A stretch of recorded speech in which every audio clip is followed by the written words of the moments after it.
Hello and welcome to Unabridged, the weekly podcast where teachers take on books. This is Sara. Join us for bookish episodes and a monthly book club pick. This is Ashley. Find us on Instagram, Facebook, and Twitter at UnabridgedPod or go to our website, unabridgedpod.com, where the books we read are linked for purchase. This is Jen. Check out our Teachers Pay Teachers store, our Patreon page, and our newsletter. Please rate, review, and subscribe on Apple Podcasts to support us. You want opinions about books? We've got them. Hi, and welcome to Unabridged. We are so excited to talk with you today. As we were looking toward 2020, we have been thinking about things that we can do in our reading lives in this coming year, and so we're excited to talk with you about that. But before we get started, I just wanted to let you know that if you haven't joined in on our current Reader's Choice voting bracket that's happening right now over on Instagram at Unabridged Pod, make sure you jump in for that. There's still time for you to participate and to vote in some of the books. And every time you vote, you are entered in our giveaway for the drawing at the end, which will either be the winning book or a book of your choice. So we wanted to let you know about that. And yeah, I think that's it, ladies, right? Yep. Mm-hmm. Okay, so today we wanted to talk with you about two things for 2020. First is our reading goals for this year. And second, we've each chosen a reading challenge that we're going to participate in. And so we just wanted to let you know, we don't know much about them yet, but we wanted to let you know the ones that each of us chose and why we chose them and kind of what the challenge looks like. So, ladies, would y'all like to talk first about your goals? Sure. Oh, and I should have said, too, that we are recording remotely today, so we're excited to do that. But if you think we sound a little different today, that's why. So here we go. Okay, so Jen, do you want to go first? Sure. So I have a lot of goals. I will say one of them is not the number of books I read. I did that a couple of years ago, and it stressed me out, even though I reached it. But it just makes me weirdly conscious of that in a way that I don't need to be. So instead, I have made some goals about reading books that I already own. I have been a member of Book of the Month Club for several years, and I have a ton of unread Book of the Month books. So that is definitely one of my huge goals. And I am joining also the 20 backlist in 2020 hashtag on Instagram. So what I became aware of last year, I started using the library a lot more, which I love. And I feel very virtuous using the library. But that meant that I was putting books on hold and then never ever getting to my own books. So I'm actually vowing to use the library less, which feels very strange because I think libraries are important and I love them, but I love them too much. And so I'm going to try to do fewer library holds and more of my own reading. My other big goal is related to one of my favorite events of the year. It is the Morning News Tournament of Books. And every March, I eagerly tune in each weekday to read the articles that are choosing the winning book between two, and they move through a bracket, which makes me happy. And they have released their shortlist. So I have never managed to read all of the books on the Tournament of Books shortlist, but that is one of my goals this year. I'm about halfway through already just with books I chose on my own last year, and a lot of the books that I want to read are unscribted. So I'm hoping to do some audiobook listening to help me with that goal. All right, who's awesome. Next? Those sound like good goals. So for mine, like Jen, I have a lot of unread Book of the Month Club books, but I also just have a ton of backlist books and books that I've bought. I mean, it is staggering the amount of books that I have, because as part of my cleaning up at the end of the year, I was going through my bookshelves and I was like, I'm just going to get rid of what I've read. And I'm like, oh, I haven't read a lot of these, so there was not a lot to weed out. So my goal for the year is to read as many backlist books as I can. I think there are some advantages of reading backlist because I think, like, especially on Instagram and in book groups, a lot more people have read backlist books, so you can discuss them easier.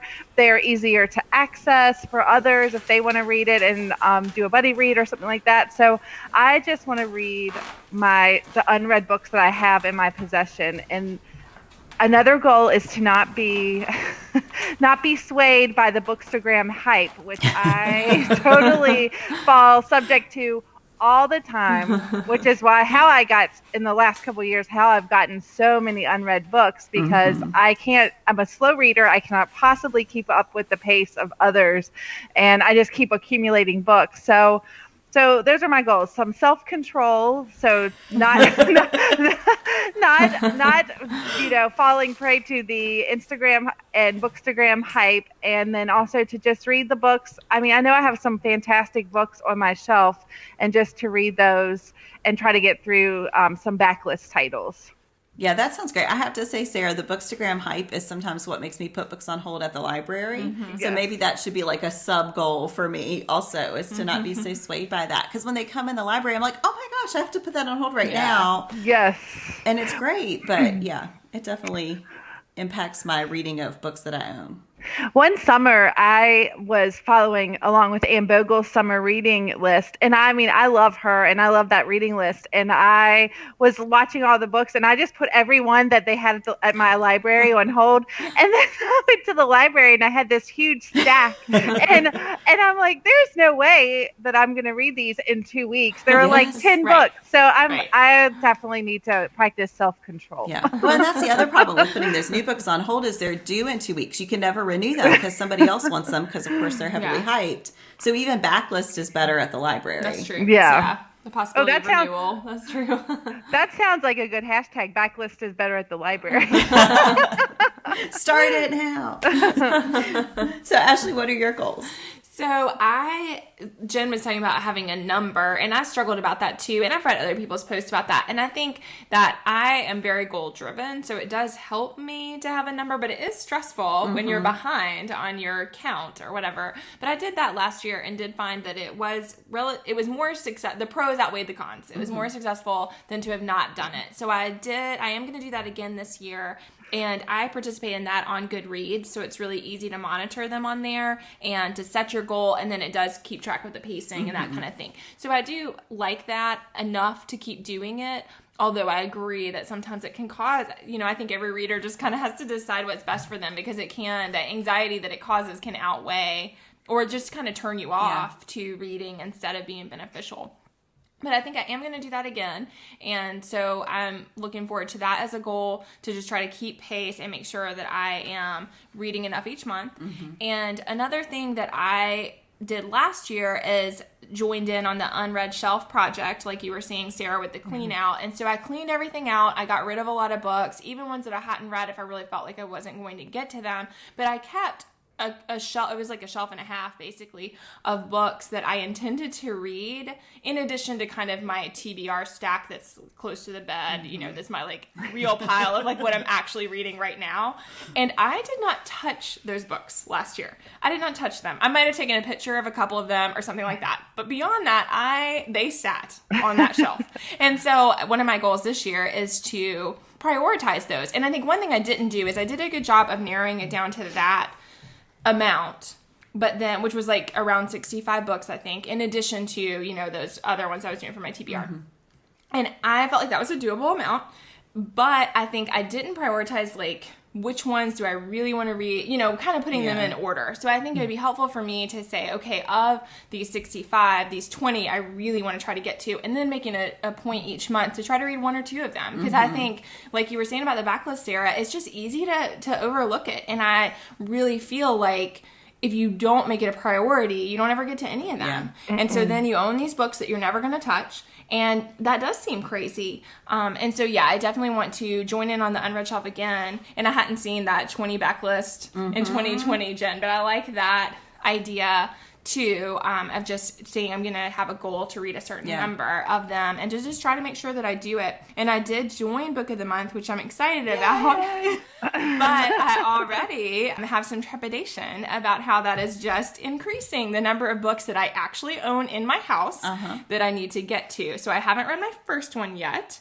And I'm making that a priority to go ahead and do that so that I don't wind up with, and I've seen people with beautiful stacks of unbelievable amounts of books that they've gotten through Book of the Month that they haven't read yet. And so I just think that I want to be mindful of making this a priority while I'm getting them and making sure that I'm incorporating that into my reading life, because, it's fun to get them, but you also want to read them.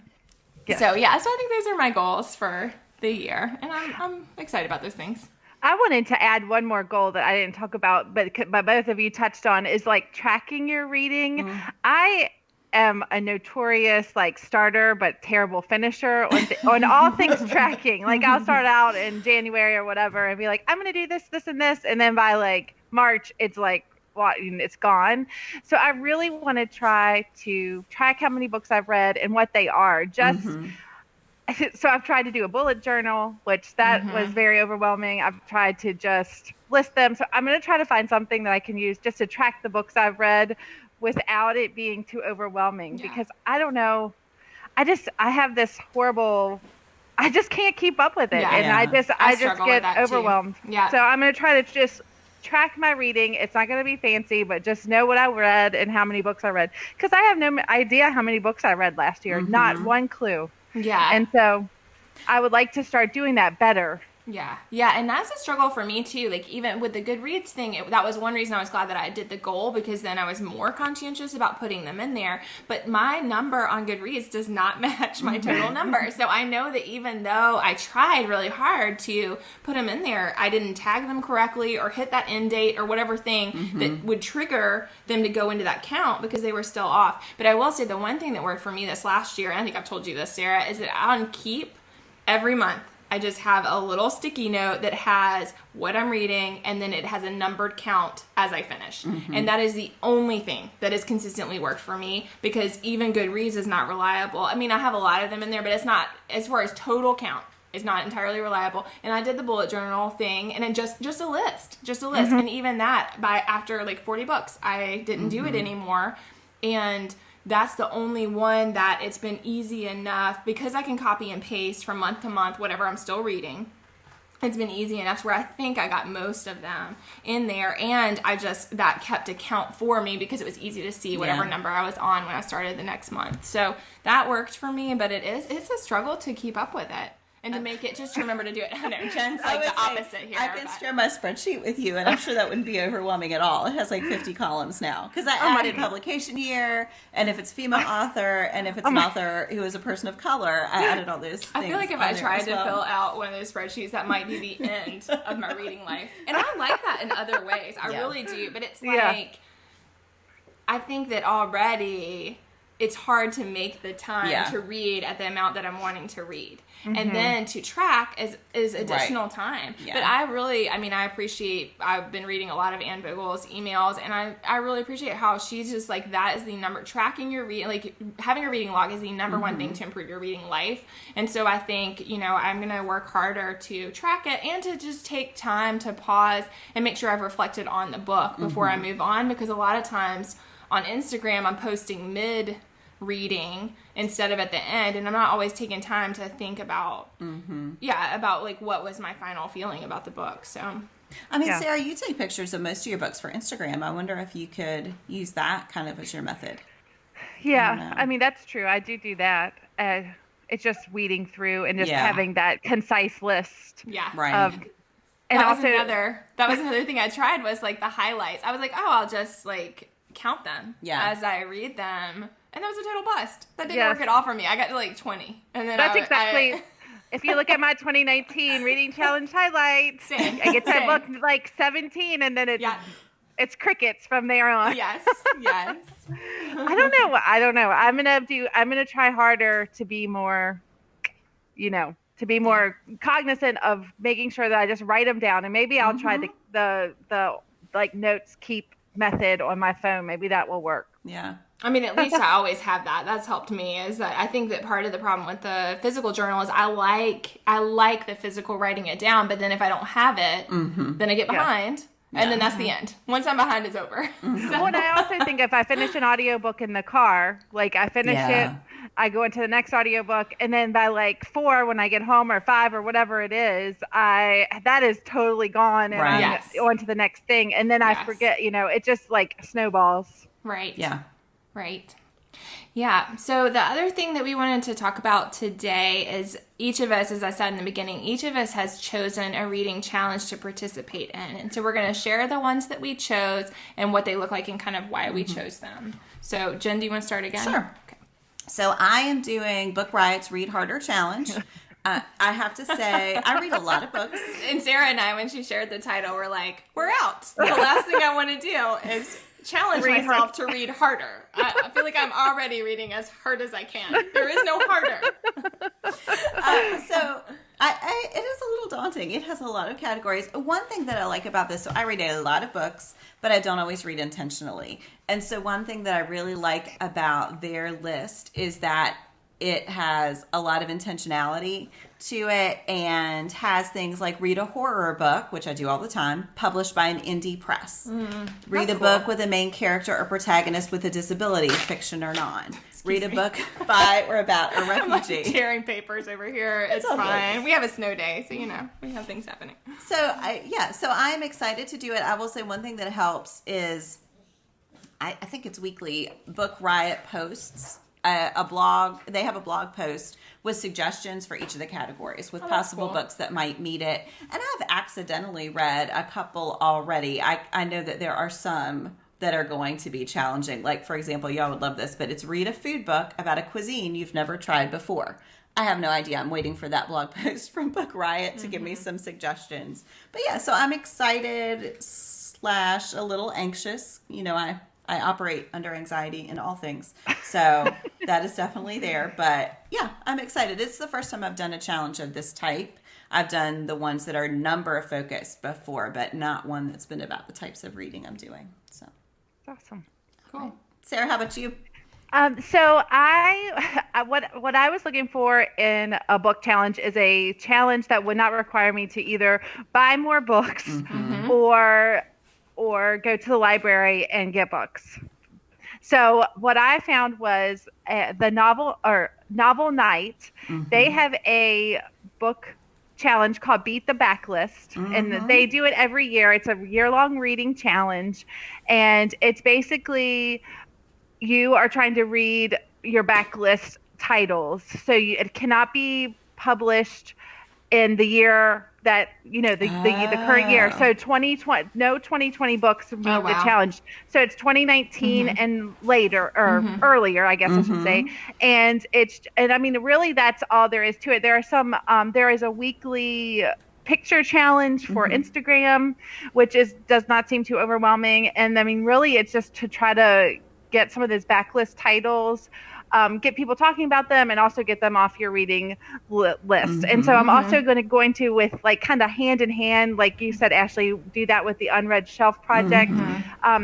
The lady that runs that, her name is Whitney, and she does a really good job of just encouraging people all year to try to consume the books they've already purchased. And I think that's really important. And we might go into this like for our Give Me One, but what I really want to do is try to be more intentional about my consumption instead of accumulating items, to be more appreciative and work with what I already have. So that really, I really don't buy a ton of stuff for myself except books. And I'm a member of Book of the Month.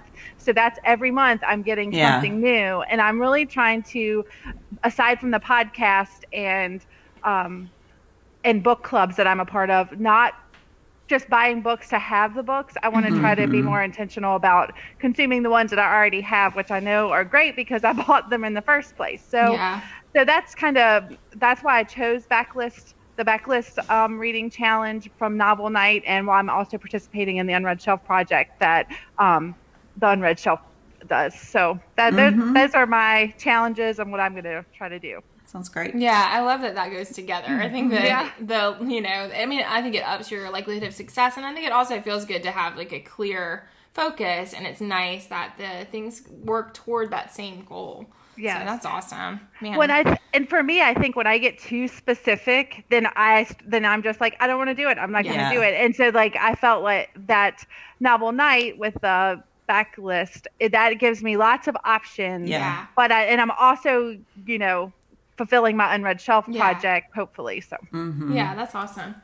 So the one that I chose is the modern. Sorry, I'm trying to get the paper here. that was really quiet. I chose the Modern Mrs. Darcy Reading Challenge, and I am really excited about participating in that. I had seen it in one of her emails, and the thing that I really love about it so far. Well, first of all, let me talk about what is in the challenge. So I think it's a manageable challenge, but it does help to get you to read different ways. So things like a local author or 3 books by the same author, which, that's the kind of thing that I think that as I've tried to read, as I'm reading more for the podcast, as I'm reading more of the hype on the Instagram and Bookstagram community, I'm not reading as deeply into some of the things that I would maybe have chosen in the past. Like if I read an author, then I'm liking the author, so I stick with that author. I don't feel like I do that much, so I was really happy to see that on there. And just like, there's rereading classics that you haven't read, a book in translation, stuff like that. So I feel like it's manageable. It's not too many. And what I've really appreciated so far is that she is sending out some great email information to encourage people, to help them prepare. I mean, it sounds like what you were saying, Jen, about where they're providing emails to give suggestions. I think there's a lot of that, and I love her stuff. I love her style, and I really appreciate what she has to say, but I often don't, because I'm always trying to consume books, I've gotten to where less and less. I'm always listening to audiobooks, I'm always reading books, and I'm not getting to listen to as many podcasts or to read as many email, even, like newsletter kind of things that I used to spend more time on. I'm doing less of that because of that one goal is kind of outweighing all the other things. And so I've appreciated, as she sent these emails out, making the time to read what she has to say in her blog post and to see, because I think that it's nice to see somebody who has really thoughtful reflections about reading and to take time to read those. So I've really enjoyed that as I've gotten prepared for this challenge. I think that it's been nice to see the ways that she is curating content for people and the ways that she is helping the readers who are going to participate to plan so that they'll be successful. And so, that's been great. It's really nice to have that. I think I really appreciated that with December. And Ruth Ann, as a team leader, really sent out great information and was really helping to move people along. And I think it made me realize that sometimes I need people to help me move things along. So, that's been good. So again, that's the Modern Mrs. Darcy Reading Challenge for 2020, and I'm excited about doing that. Great. Okay, so we wanted to end today with something that is related to this topic, but maybe not in the book world. And that is, for our Give Me One today, we're going to talk about a New Year's resolution that we have. Okay. I can go first. So I don't always make New Year's resolutions, but I do reflect at the new year about things that I want to change. So we've been in our house for about 15 years, and at the beginning, before I had children, I spent a lot of time decorating and just looking with fresh eyes at each space and thinking about how it worked best for us and what I wanted it to look like. And that I've gotten into a rut. So things have looked the same for a long time. And I helped my sister over the holiday break with my niece's space, and we redecorated and just thought about the way she wanted to use it. And it's just this great space now, and it was really refreshing. And so that's my goal for our house. My boys are now interested in doing some updates to their rooms. And I think just making our home a more pleasant place to be in, definitely getting rid of clutter. That is always a goal. But yeah, getting rid of clutter and just thinking about the way we're using it now at the place in our lives that we are now is really my quite long-winded, but that is my goal. So awesome. What about you, Sarah? I kind of touched on it a little bit when I was talking about it, but I think one of my goals for this year is just to not keep accumulating things, because I feel like we get into this rut of, I don't know. I mean, I think especially with social media and different things, I'm very influenced by things that if I really like something, and then I'm constantly watching and books or fitness or healthy eating, and I keep watching those things, and I see different things on social media, not necessarily advertisements, but other people talking about, oh, this will make things so much easier. And I'm influenced by that. I mean, I know that is probably one of my weaknesses. It's not just random things, but things that I'm really passionate about. And if I see things that are interesting to me, then I want those things. And I really want to try not to consume, to just keep accumulating. I want to be more cognizant of what I'm getting, what I'm spending my money on, and also being appreciative and just using the things that I have in my home. So I don't know. I'm really interested in the Marie Kondo, the things, keeping the things her. that I know Ashley loves her, and I it's hard for me to get rid of some things because because if they're not worn out or if I feel like I might need them some other time, then it's hard for me to get rid of those things. And I just want to get rid of stuff, and it kind of goes to what Jen's saying, and just make my house more of a, less cluttered, more inviting space. So that's kind of mine. Consume less, be appreciative. Awesome. That sounds great. Yeah, so I should have thought more about this ahead of time. I mean, I think I have a lot of things that I'm interested in doing. I would say that I've moved, and neither of y'all are saying it in an exact resolution kind of way. I've moved away from the whole, I'm going to set resolutions and then do the resolution kind of thing, because I think in some ways, a lot of the changes that I'm hoping to make, I want to make long lasting and not just single shot kind of stuff. But I do love I often do big time clean outs over the holidays, which is partially because of the new year and partially because we have a little bit more time in our house. And so I do find that even though I've kind of moved away from the idea of an exact resolution, I still use the new year as a time to refresh and renew and look forward and make goals and plans. So I think that there really are two things. One thing that struck me a lot last year that I think is still a priority for me and something that I'm still really working on is to simplify things. And I found that to be important to me as I was looking into 2019, and think that that's still a big priority for me to try to simplify. I mean, a lot of what you all are saying as far as items and house and stuff like that, but also just in the things that I choose to participate in and the things that I use my time on and the choices that I help my kids make. How do we simplify our lives so that we're not feeling frantic and busy and rushed all the time? Because I think that's definitely something that we struggle with in our society, and that it's hard not to become a big part of, and that can sometimes make life feel less meaningful, I think. And so that's a big thing for me. But the other thing that I really want to what I want to do this year is focus. And I was going to say focus on, but it sounds silly to say focus on focusing. But I think I just am really, as I look toward 2020, I think that I'm just in a space where I want to look toward the future and think about, what is my creative life like? What is my reading life like? What is, as I'm seeking to simplify, what am I simplifying to do? What do I want my goals to be? And I feel like I'm getting to a space where I can think about that better. I mean, I've been in my job long enough now to where I have a sense of that in the job. I feel like we've been on the podcast long enough to where we have a sense of what our goals are in the podcast. I think I've been participating on social media and Instagram and the Bookstagram community long enough to where I can think harder about how I'm contributing to the communities where I am and how I can do that in a more intentional way. And so I feel like those two things go together, but that's definitely what I'm hoping to work toward in 2020. So that sounds great. Yeah. Yay. I love all the goals.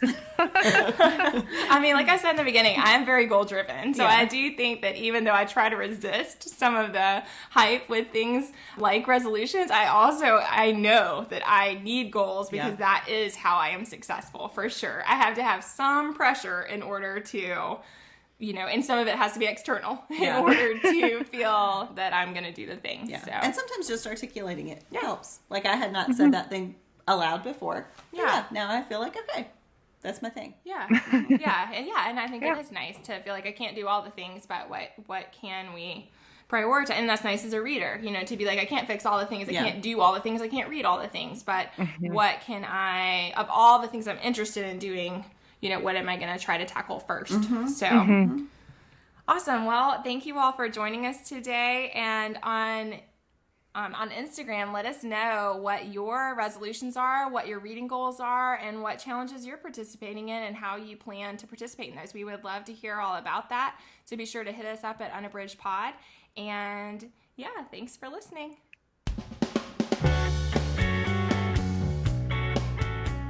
Do you have comments or opinions about what you heard today? We'd love to hear them. You can find us on Instagram, Facebook, and Twitter at Unabridged Pod, or on the web at unabridgedpod.com for a list of ways to support us. We'd like to thank Jared Featherstone, who composed our theme music, Strings of Light, and Katie Amy of Amy Photography, our podcast photographer. Thanks for listening to Unabridged.